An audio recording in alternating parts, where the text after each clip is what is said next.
So let's go to let's start the sketch. Today I did a sketch of President Trump with a quote right before the election in 2020. So I'm going to have this playing, and um, I didn't I didn't speed this up. You're actually watching me draw this in real time. This is how fast I draw these. So I'll have this going on the screen while we continue to talk about this. And what's the style that you do? Is it cross stitching? What is it called? Cross stitching? No, I don't do cross stitching. Well, I didn't mean to say that. No, it's a cross hatch, Cross meaning hatch. that the But strokes when go you're when they you're go when different it's cold in the directions. winter, you'll do cross stitching. The strokes go different directions. It's kind of like I compare it to as if I was sculpting, and the sculpting hammers going different directions as I chip away at my drawing, and it creates kind of this illusion of depth and form. So I'm getting artsy fartsy on you, but it's kind of an old master's method, and it's very effective to really create a convincing drawing with as few strokes as possible. So it allows me to draw something like this in not a great amount of time. I mean, it took me about 23 minutes or so. That's how long the video was. But I think it's a beautiful way to draw. And so that's what I'm doing here. I always start with the eye. The main, there's actually a dominant eye in every drawing. And so I pick the dominant eye and I start working on that. And the eye, as they say, is the window to the soul. So if you can get the eye right, it really captures the mood of the figure that you're working on. So that's what I'm doing here. I'm just started on Trump, and it'll have a really cool quote. So, going back to Trump, one of the things about his administration was he was really good at making us energy independent. For the first time, America did not need foreign oil to take care of our needs. We had a surplus. And what happened to our gas prices when he was president? They were way freaking low. How low did it get? Do you remember? I mean, I remember it being under $2, and I was in Arizona at the time. I was in Santan Valley at the time, and it was under $2. Seems like I remember it being like 165 at one point. Yeah. So it's like ridiculously low. And, it's important to have energy independence, if anything, for security purposes. What happens if war breaks out somewhere and, we have to rely on another country to supply our oil needs? I mean, it could literally bring a country to its knees. Yeah. And so, Trump really was doing everything he could to watch out for the American people in every way. It's pretty remarkable. Even his foreign policy, things he did.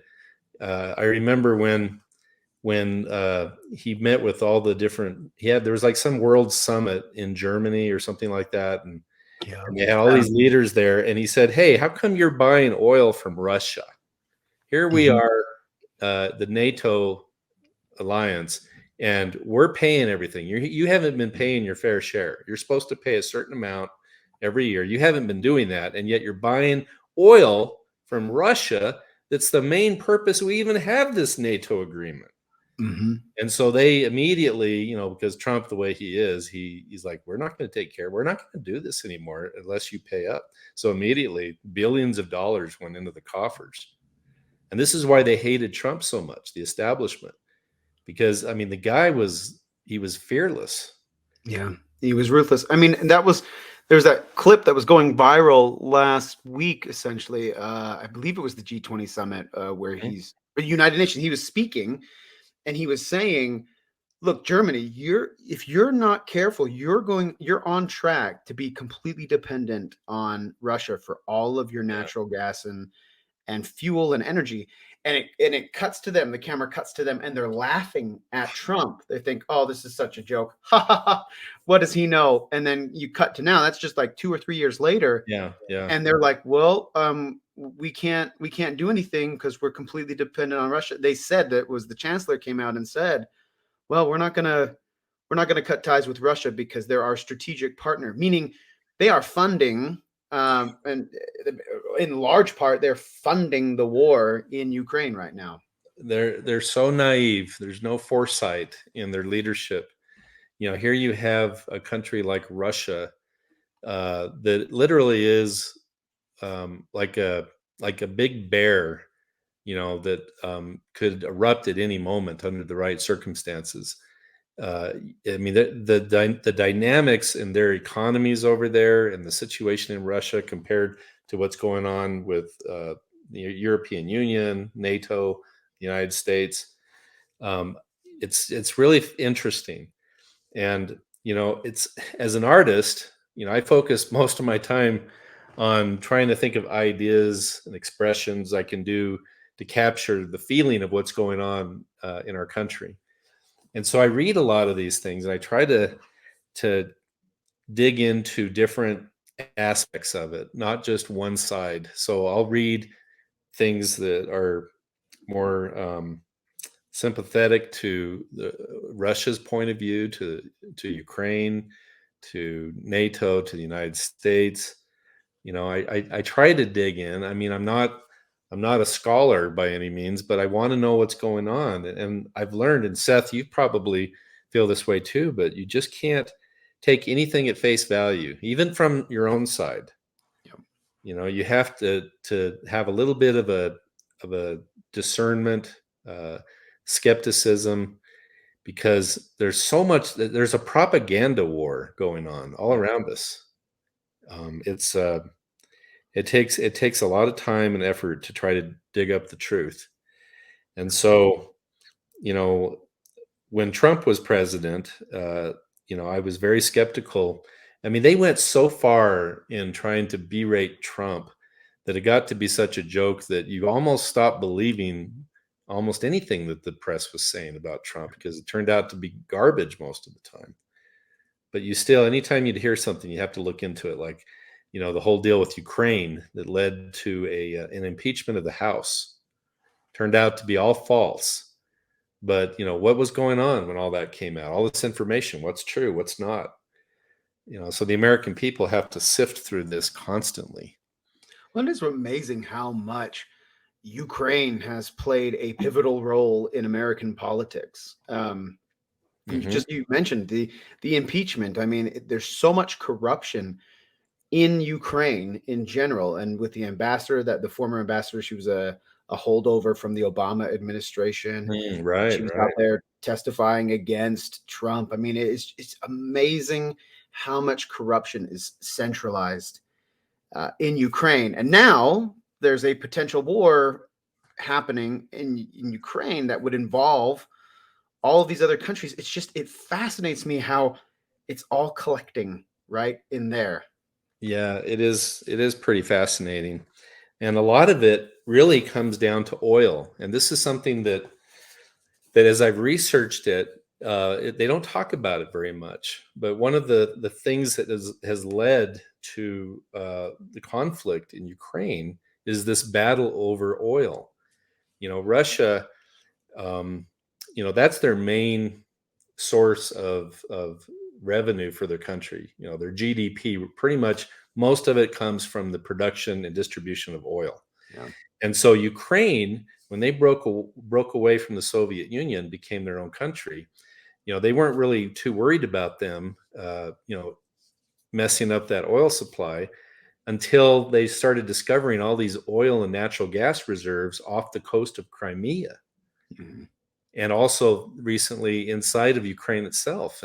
And then Russia has to decide, okay, if Ukraine takes all this, and I mean, it could actually become a security crisis for their country. And also all these other countries that have left the Soviet Union, and there's like 7 of them that have already aligned themselves with NATO, and then the risk of Ukraine also doing that creates another security risk for Russia. Yeah. So oil is a big deal. And Ukraine, they're tied into our oil industry. And I just found this out today. I didn't know this. I've got a good friend who's in Texas. He's an executive in an oil drilling rig company. And he told me that, well, there's two parts to this. One is that even though oil right now is up to $109 a barrel, which is the highest they've seen in a long time, so that means a lot of people are making money, but there's so much regulation that makes it difficult to drill in the United States. But on top of that, and this is what blew my mind, he said that the steel that they use for the capping, I can't remember the exact word, but the capping that goes on the drills so that the drills don't bust Is when it they the go into ground. coating? The Not a coating, it's like a capping or a binding or there was a word for it. But that steel comes out of Ukraine, and because of what's going on in Ukraine right now, they can't get that. And so it's put a real damper on the whole drilling rig business, making it more difficult for them to get oil out of the United States.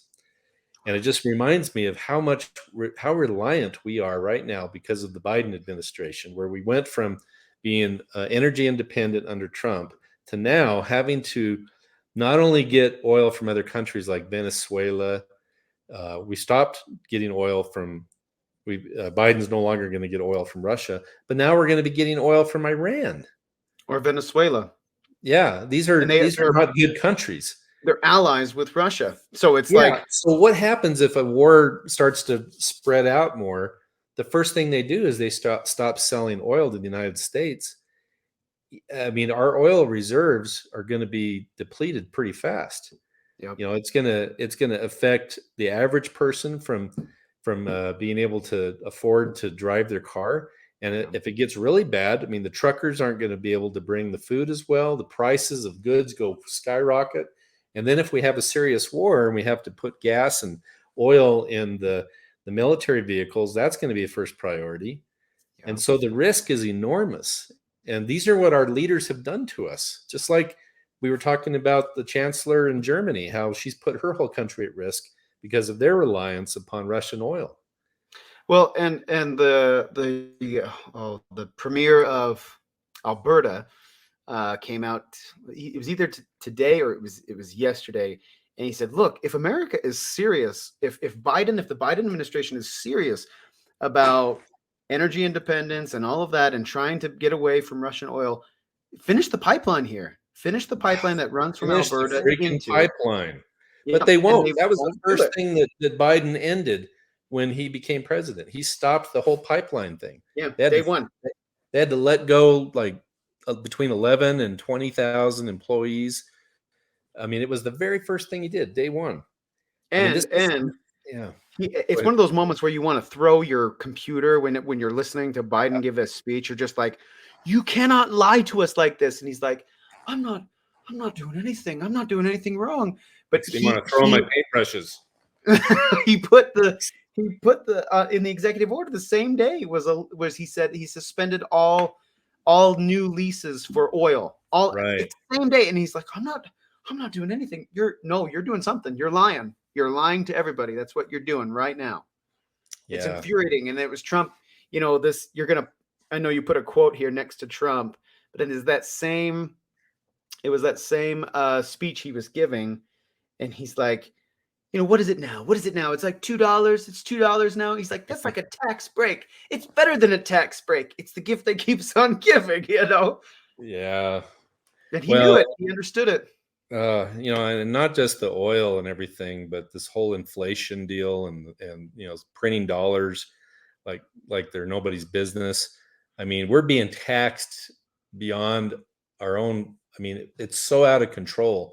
People don't realize that inflation really is just another tax on the American people. The Federal Reserve, with the way they print dollars and the money supply, Americans are getting fleeced like never before.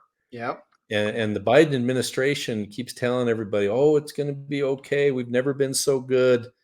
Oh, what a bunch of lion sacks. I mean, it's just, the election's going to be coming up this November, and heaven forbid they don't get control of the mail-in ballots. But if we can take back control of the House and Senate with some real Republicans, not some lousy rhinos, maybe we can curtail some of this. But a lot of Americans are so discouraged about what's going on, and it seems like our efforts have just crumbled in front of us. So we have to continue to have hope. And I think that the more things are bad, like inflation and people losing their jobs, and the way that COVID's been handled with all the lockdowns and lying about the vaccines and so much of this stuff going on, I think Americans might actually um, take a stance against the Biden administration. At least I hope so. Well, I actually think I'm a little bit more optimistic because Trump Trump was like a living red pill. I mean, he woke up so many people, especially in terms of the media, how fake it was. Hmm. Somebody had posted this tweet.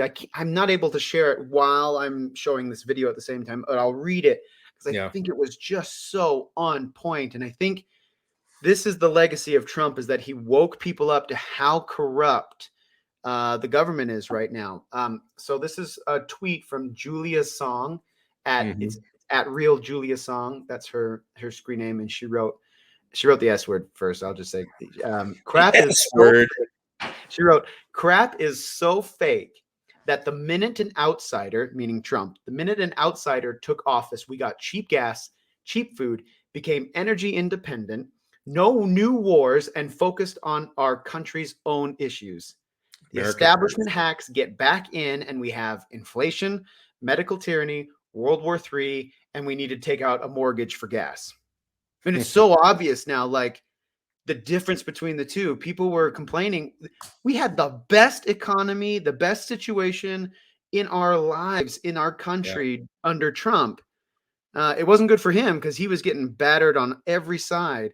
Hmm. But in terms of how the country was doing, how we were doing day to day, it was amazing. And the difference could not be more stark.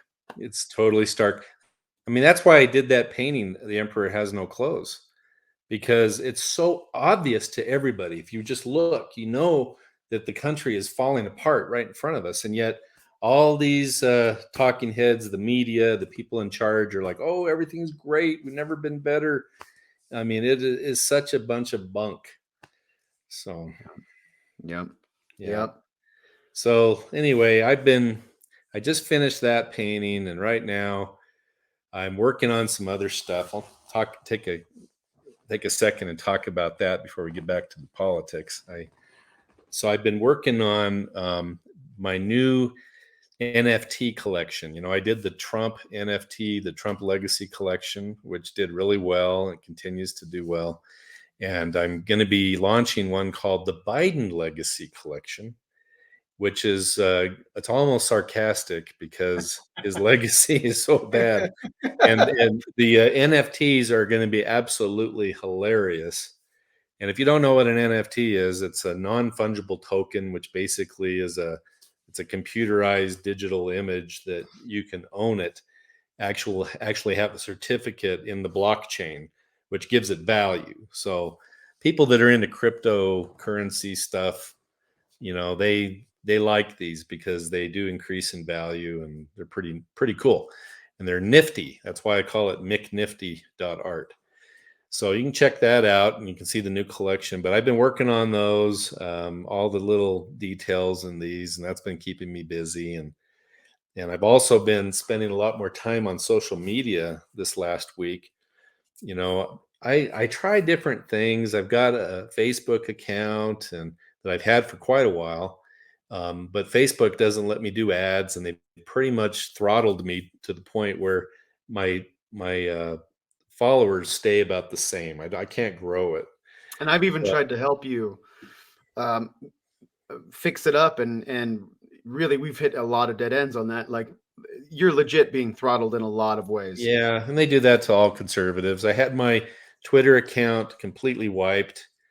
And that was an important way for me to, get my new paintings out there. I've Exactly. started up a Getter account, and I had a MeWe, and I had a Parlor, and We got a comment from Elizabeth Gallagher here, and she said, I saw the Emperor's New Clothes and shared it, the image, and they removed it. ooh, can you believe Interesting. that?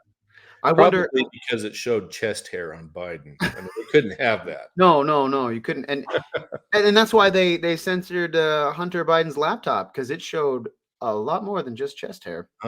Yeah. But I wonder where Elizabeth. I wonder where that was at. It was that Facebook. Was that Twitter?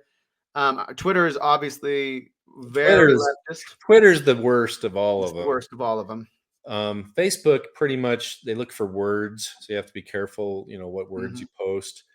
But I mean, the painting was very well received. I think people get the message. It's tastefully distasteful, so it doesn't show anything that it shouldn't. Yeah.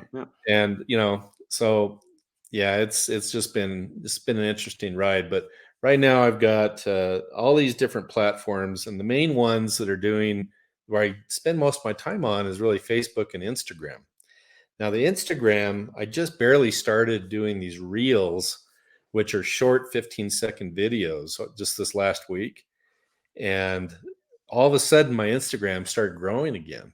Yeah. I mean, I've added like 2,000 new followers just in the last 4 days from doing these reels. That's because you did one of them went really viral. You told me the number on how it was. The Emperor's New Clothes. Yeah, it was just a 15-second kind of Yeah, a but what funny. music did you? I used a Michael Bublé song.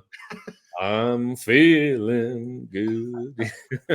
And anyway, it got like 200. It got like 250,000 views already, and it just continues to grow.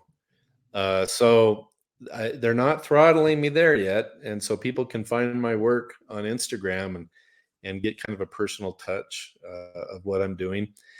For the longest time, I didn't do even these kind of things on YouTube. I mean, we would just do these very cinematic videos where I would talk about the painting, and very minimal.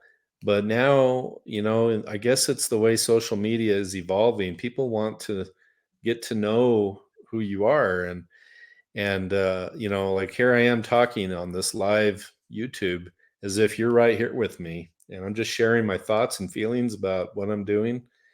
And there's so much emotion involved when it comes to something you love as much as your country, your family, your God. These are what conservatives believe in, and this is what I focus on in my artwork. And I want it to be meaningful. I want it to capture what's happening in our country. That's why I like to do these sketches, because they're not something I might do a whole painting on, but at least I can capture a moment in time, with a quote and with a face, and they don't take me too long. So here I am writing the actual quote from President Trump. If Biden got in, you'd be paying $7, $8, $9. Then they'd then they'd tell you to get rid of your car. Yeah. Then they'd say, get rid of your car. And he said that, I think it was November 2nd of 2020. So he's right. He was prophetic. And they made fun of him when he made fun of him for that. They're like, there's no way. But in December, I watched this montage of all these CNN commentators saying, gas is starting to ease up. It's just now getting under $3. Oh my gosh. And now it's over $4. It was $4.23 here.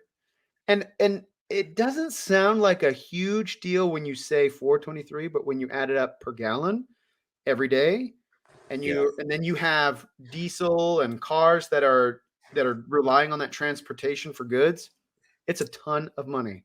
Well, they're saying that it costs the average taxpayer about $2,000 extra a year, just in gas. So it's pretty much, it's insanity is what it is, really. So that was a fun drawing to do. I called that Biden Gas. I have to give a title to these. Biden's got gas, right? Biden Gas.